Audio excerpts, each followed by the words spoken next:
मलकापूर तालुक्यातील वाकोडी ग्रामपंचायत हद्दीमध्ये असलेल्या आदर्श नगर मधील महिलांनी गेल्या 3 दिवसापासून बिअर बार समोरच या ठिकाणी उपोषण थाटलेलं आहे। आपण बघू शकतो की गेल्या 3 दिवसापासून या ज्या महिला आहेत त्यांना जो त्रास होतो या बिअर बारमुळे, त्यामुळे या महिलांनी या ठिकाणी 3 दिवसापासून प्रशासनाच्या विरोधामध्ये आणि बिअर बारच्या विरोधामध्ये या ठिकाणी उपोषण सुरू केलंय।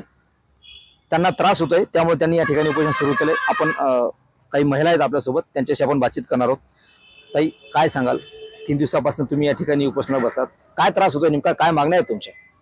सर, आम्ही 3 दिवसापासून उपोषणाला बसलेलो आहे। प्रशासनाकडून आमचं कोणतीही आमच्या याची दखल घेतली गेलेली नाही। श्रेयस हॉटेल आणि बिअर बार आमचं एक म्हणणं आहे की बंद करा, बाकी दुसरं काहीच नाही। आम्हाला ते बंद पाहिजे आणि सरकारने त्याची हे काहीतरी हे घेतलीच पाहिजे, दखल घेतलीच पाहिजे। आम्ही 3 दिवसापासून बसलेलो आहे सगळ्या महिला, पण प्रशासनाचे कोणतेच हे आम्हाला नाही। ताई, गेल्या 2.5 ते 3 महिन्यापासून या ठिकाणी हा श्रेयस बार या ठिकाणी उघडलाय, चालू झालाय। महिलांना आणि शाळकरी मुलांना काय त्रास होतो तुमच्या?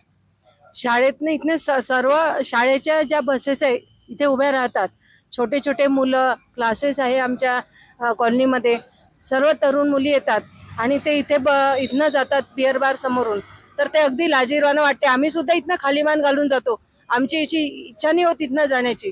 जाणं येणं फिरणं सगळं महिलांचं आमच्या कॉलनीतल्या बंद झालेलं आहे।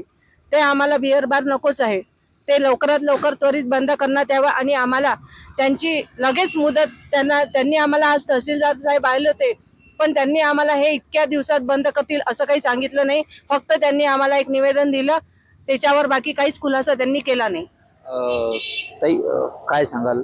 गेल्या 3 दिवसापासून या ठिकाणी तुम्ही उपोषणाला बसलाय, पुढची भूमिका काय असणार? कारण की आता तहसीलदार येऊन गेलेत, दारूबंदी वाले अधिकारी येऊन गेलेत, आमदार येऊन गेलेत, तुमची भूमिका काय असणार पुढची? सर, भूमिका सांगायला जे प्रत्येक व्यक्ती आम्हाला भेटायला येते तो समोरच्या व्यक्तीलाच हे करतोय, आपण त्याला वेळ देऊ, तुम्ही त्याला 3 महिन्याची वेळ द्यायच्या। पण इथे मुलं आहेत, ह्या सगळ्या घरदार संसार सगळं सोडून बसले, लहान लहान मुलं आहेत। आम्हाला आमच्याकडनं कुठलाच अधिकारी आला, तहसीलदार आले, आमदार आले, अशी भूमिका नाही घेतली की ठीक आहे आम्ही तुम्हाला मदत करू, तुम्ही कायद्याने चालू। बाहेर टाकताना कुठलाच कायदा नाही आहे, मग बाहेर बंद करताना कायदा का असावा? मतदान घ्या, वोटिंग घ्या, कुठल्याच प्रकारची मदत मिळाली नाही। त्यामुळे इथून पुढे सरपंच म्हणा किंवा विधान कुठलेही जे काही मतदान होतील, गृहनिर्माण सोसायटीचा पूर्ण मतदानावर आमचा बहिष्कार राहील, कारण आम्हाला मदतच कुठली मिळत नाहीये। त्यामुळे आता आमचा बहिष्कार राहील हे फिक्स आहे। नक्कीच। तर या होत्या महिला ज्या 3 दिवसापासून या ठिकाणी या बारच्या विरोधामध्ये या ठिकाणी उपोषण करतायत। येणाऱ्या विधानसभेच्या निवडणुकीवरती म्हणजे मतदानावरती जर का हा बार बंद झाला नाही तर त्या या ठिकाणी बहिष्कार सुद्धा टाकणार आहेत, असं भूमिका या महिलांनी या ठिकाणी घेतली आहे। कॅमेरामन निलेश देशमुखसह गणेश सोळंकी, TV9 मराठी, मलकापूर, बुलढाणा।